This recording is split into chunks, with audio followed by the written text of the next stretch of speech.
Hello, everyone, and welcome to another edition of Sustaining Sustainability. I'm your host, CB Bhattacharya, Professor and Director of the Center for Sustainable Business at the University of Pittsburgh.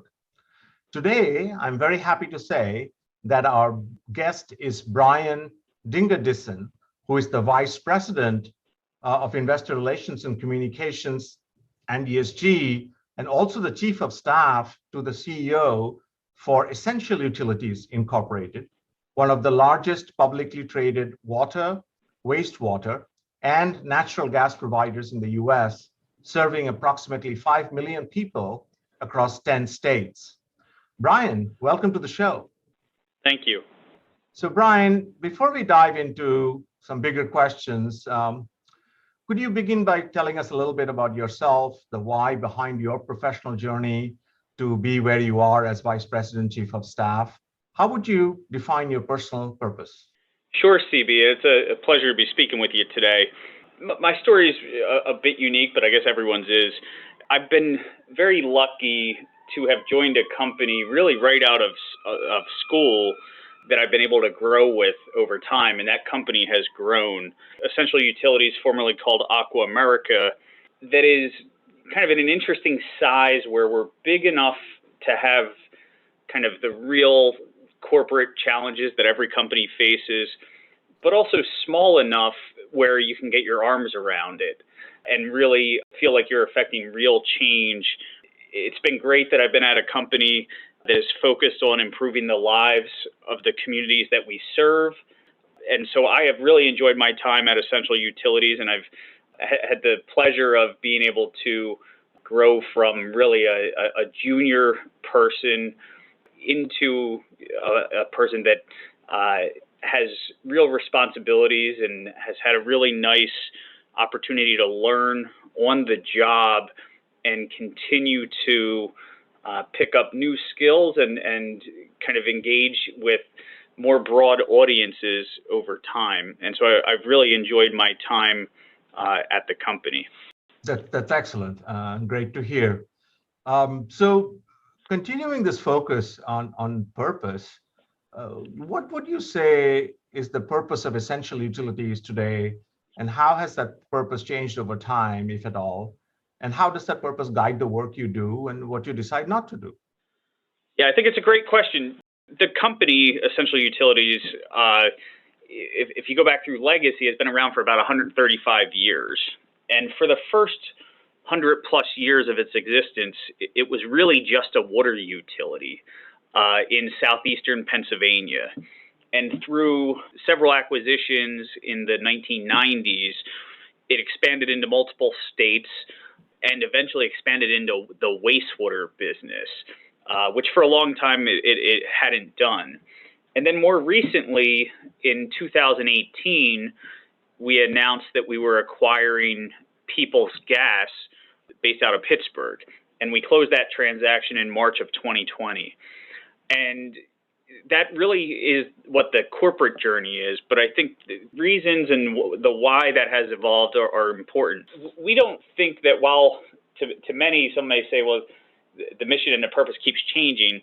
At the end of the day, we're still providing natural resources for our customers and the communities we serve, while also enhancing and improving the environments in the communities that we serve. And so I think that purpose, which aligns very closely with the mission of the company, are very well understood by our employees. And at the end of the day, we really are a mission-based company. In many businesses, seeing the impact of what you do may not be visible all the time, but as a water utility, as a wastewater utility, and as a gas utility, you can see that it has a real impact on the communities and customers that we serve. Mm-hmm. So as you might be aware, one of the new work streams of the Center for Sustainable Business is Decarbonize Middle America, with the goal to increasing the number of companies in the region with 2030 targets that would be aligned to the Paris Accords 1.5 Celsius ambitions. As a company headquartered in the area, I mean, what sorts of opportunities and challenges are you seeing that are unique to this region? And what does essential utilities decarbonization journey look like right now? Yeah, I think it's a great question, and certainly something that we think of every day. And I'll make a few points, and then maybe if I miss any of your points, we can revisit them. But so first, the company has been exploring ways to decarbonize for a long time, pre-owning the gas utility at Peoples. And so we've invested in solar fields in the water business, going back probably over 10 years at this point. We have in the water business committed to purchasing our power from renewable sources where it is available. And we committed to that 3 or 4 years ago. And then in the gas business, we have committed to really investing approximately $400 million a year in enhancing the gas infrastructure, largely replacing old gas mains. And through a combination of all those things I mentioned, as well as opportunities to make the fleet more emission friendly and so on, we have a commitment to reduce the emissions of the overall company by 60% in 2035. And that is off of a 2019 baseline. And so we think that is a pretty strong commitment. The other point I will make with that is, unlike some of the company commitments that you may see others make, you see a lot of companies making these net zero commitments for 2050 and so on. Our commitment is based on things that we know we can do today and that we are planning to do. We do not have a commitment that is based on to be determined technologies, things like carbon capture or technology advancements that may come, but is really based on real things that we can do today. I think when you think of some of the things that we think of for our gas utility and that probably impact the region are things like renewable natural gas or responsibly sourced gas, what I'll call RSG. You see a lot of gas utilities elsewhere in the country making big bets or commitments to use RNG, use RSG, use hydrogen in the systems that they have. We think there's a fine line between exploring these alternatives, which have great decarbonation benefits, but also come with potentially significant cost that could impact the communities that we serve. I'll also point out that in Pennsylvania, one of the challenges that we have is that it's really a low-cost gas state. If we were to use RNG or RSG or hydrogen and it has a higher cost than the cost of natural gas, the Public Utility Commission really has not agreed to, at this point, to allow the company to recover that cost and pass it through to the customers. And so that ability to access energy at a low cost that meets the needs of the communities we serve is certainly important. And that balance between affordability and decarbonization, I think there's still a lot to learn and a lot to play out there as we move forward. I think that's very, very well articulated. I just wanted, for the sake of our listeners, are you able to, in very plain English and in brief, just explain what RNG and RSG actually are, what they represent, and can consumers like myself who subscribe, get gas from Peoples, similar to buying green energy, can I say, well, I'm going to pay extra for RSG? Yeah, a great question. And so RNG is renewable natural gas, right? And you can get it multiple places, right? The most common is farms. The cows at the farms put off gases that can be captured and then can be used much the same way the natural gas that would be fracked for can kind of be used. You can also get RNG from landfills. Peoples, in fact, does that and has been doing that for several years, where they have agreements with some local landfills to get gas from 6 of those landfills and put it into the system. Responsibly sourced gas is a different statement. Some might call it a bit of a marketing statement, but what it really requires is that as gas is basically fracked for and provided through the various pipelines to end users like ourselves as a utility, that there are certain controls in place that limit the amount of emissions through the process.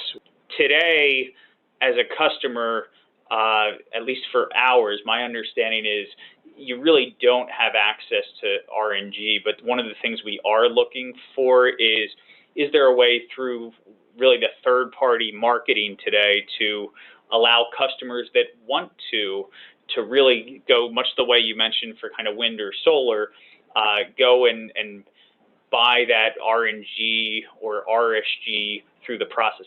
Very helpful, thank you. So Jeff Nair, who's the Vice President of Production and Business Development at Peoples, the company that you acquired, he was at one of our events, and he mentioned that Peoples thinks about the just transition to a clean and circular economy by making sure that customers aren't left behind in this transition. So what steps is Essential Utilities taking in making sure that its employees, gig workers, suppliers, as well as the customers it serves are not left behind in the transition to cleaner forms of energy? Yeah, and so CB, some of this may be duplicative of my previous answer, but in many ways, I think affordability is something that we are very aware of when we think of this, right? The average cost to go fully electric for a house is probably somewhere around $10,000 a year. And so we do not believe that a transition to full electrification is going to happen probably in our lifetimes, but sometimes when you read the general news, you would almost have people think that we're all going to be 100% electric and no one's going to use gas or any other fossil fuel in the very near future. I think the reality, though, is that the grid is not maintained today to the point to have enough capacity to allow everyone to go to electrification. We've seen where dependence on renewable really does not necessarily have the resiliency that is probably required or expected by most consumers, and that includes businesses as well as personal consumers. And so we believe that natural gas is going to play an important role in the energy policy and energy solutions of the country for a very long time. While potentially, to the conversation we just had, having the ability to, if customers want RNG, want RSG, coming up with ways that makes that possible as we go forward here. That's very good to hear. One more question, and then it'll be time to close. So environmental social governance, or popularly known as ESG, metrics are becoming mainstream topics for financiers, regulators, boards, investors, which we talked about before, with an ever-growing number of frameworks and initiatives to measure, a company's ESG impacts and progress. Having now released your second ESG report and the first one that actually includes Peoples Gas, how is Essential navigating this complicated field, and what aspects of ESG measurement and disclosure are most important to your company? Yes, CB, I think it's a great question, and certainly something that we spend a decent amount of time thinking about. I will say, in my role, I wish there was a standard when it came to ESG measurement or ESG ratings. In much the same way, the company has credit ratings where we go to Standard & Poor's and Moody's, and there is a very defined criteria, and all of our peers kind of do the same thing. And then anyone that wants to buy our debt knows what our credit rating is, and it's a very standard process. I wish there was a standard or a couple standards for ESG in the same way, because today it's kind of alphabet soup of ratings agencies, and engaging with all of them, keeping track of all of them, even getting all of them to return your call is really difficult and not probably the most productive use of our time. The part that I think we are doing to solve for this kind of issue that I'm describing is active engagement with our stakeholders. We have a proactive investor relations approach where we're constantly reaching out to shareholders, offering them updates on the company. We do incorporate ESG metrics and ESG messaging into all of our investor relations activities. We have started to really educate our employee base on ESG because, while some of us probably think about it every day, some of our utility workers certainly don't, but a lot of it is things that we've done for a long time but didn't call ESG, but it's always good to better educate anyone that we can on the topic. And so we are spending a lot of time telling the ESG story to various audiences because the measurements that exist today are difficult. Another aspect I will say is we have put our money where our mouth is from a leadership perspective. You'll see in our proxy, which goes out to all shareholders, that out of our compensation plan, 50% of our metrics on our bonus are based on ESG related metrics. And so we are linking performance on ESG to compensation. And we think that is a very strong sign for really everyone to show that we're actually doing this. I spoke earlier about the kind of, a lot of companies have net zero but don't know how to get there. We're really in the, let's commit to what we know we can do while continuing to explore other things. And so we are looking at other opportunities for things we can do, but we're not going to commit to them until we know how to get to them. I couldn't agree with you more. Brian. And we are at the close of our time. Fascinating conversation it was. What call to action would you make to our listeners? Yeah, I think first, if you're interested in essential utilities, certainly happy to have further conversations. Our website, essential.co, not .com, has a lot of information, including our ESG report, which I think is a really interesting, it's really a website. I do think getting educated on many of the issues that we discussed today is important for all of us. Better understanding the realities of climate change, better understanding the realities of any energy transition, and, for example, the full electrification, I think is very important. But at the end of the day, you can't be focused 100% on environmental without some aspect of social and some aspect of governance. Brian Dingerdissen, it was a pleasure having you on our show. Thank you for your time. Thank you, CB. And before I sign off, I do want to say that this podcast is made possible with the help of my colleagues Chris Gassman, who is Associate Director at the Center for Sustainable Business, and Danny Nye, who's Center Associate at the Center for Sustainable Business. I'm your host, CB Bhattacharya, and I look forward to seeing you again on the next edition of Sustaining Sustainability.